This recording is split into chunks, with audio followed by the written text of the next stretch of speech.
ఇప్పుడు మీరు కాంగ్రెస్ ప్రభుత్వం రాష్ట్రంలో అధికారంలో ఉంది, కేంద్ర ప్రభుత్వంలో బీజేపీ అధికారంలో ఉంది. మీరు ఎంపీ అయ్యి చేయగలిగింది ఏముంది? పాత బస్తీల లోపల ఆర్థికంగా ప్రజలను మనం పైకి తీసుకురావాల్సిన అవసరం ఉంది. దానికి ముఖ్యంగా విద్య అనేది అందించవలసిన అవసరం ఉన్నది. విద్య పూర్తి అయిన వాళ్లకు ఉద్యోగాలు ఇవ్వవలసిన అవసరం ఉన్నది. వాళ్లకు విద్యాభ్యాసం లేని వాళ్లకు పని కల్పించే అవసరం ఉన్నది.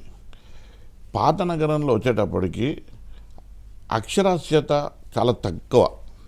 ఈ అక్షరాస్యతను పెంచవలసిన అవసరం ఉన్నది. ఆ పనిని నేను గత 5 ఏళ్ల సంది చేస్తూ ఉన్నాను. గడ్డం గంగాధర్ యాదవ్ ఫౌండేషన్ నుంచి. అంటే నేను ఏంది అని అంటే, ఇప్పుడు మీరు అంటున్నారు అసదుద్దీన్ ఏం మిస్సింగ్ అవుతుండు అని అంటే, నిజంగా ఎక్కడంటే అక్కడ అమాయకులు అవుతున్నారు. వాళ్ళని చైతన్యపరిచి వారికి నాయకత్వం యొక్క విషయాలు కనుక మనం ఇచ్చినట్టయితే వాళ్ళే పోరాడి తెచ్చుకుంటారు. అయితే దానికి అక్షరాస్యత వాళ్ళకు లేనందువల్ల అమాయకులు అవుతున్నారు.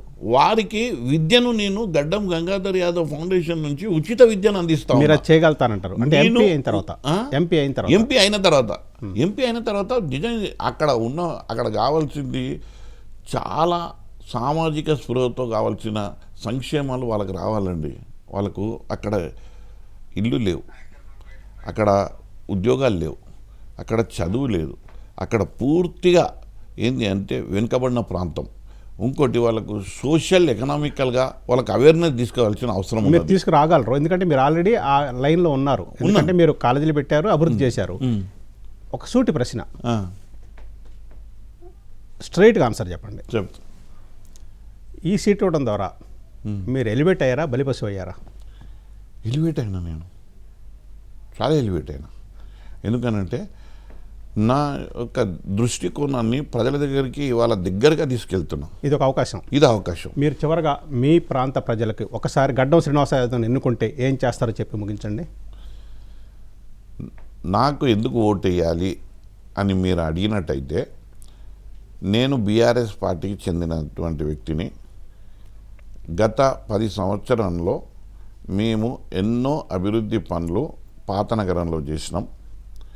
ముఖ్యంగా పాత నగరంలో ఉన్నటువంటి మూసీ నదిని ప్రక్షాళన చేసే కార్యక్రమం మా కేసీఆర్ గారు తీసుకున్నారు.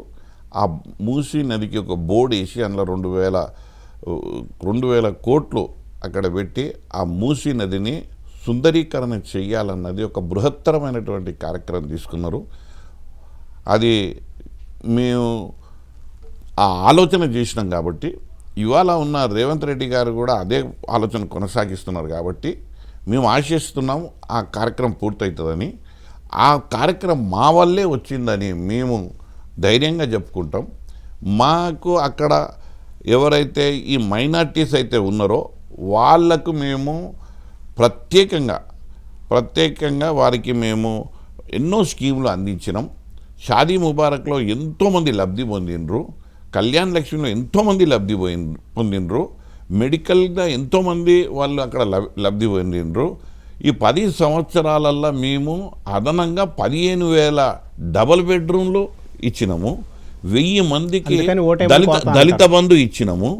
ఇవన్నీ ఇచ్చిన తర్వాత సామాజిక స్పృహతోని నా అభ్యర్థిత్వాన్ని కేసీఆర్ ఖరారు చేసిన తర్వాత నా పర్సనల్గా నేను ఉచిత విద్యను ఇస్తూ ఉన్నాను.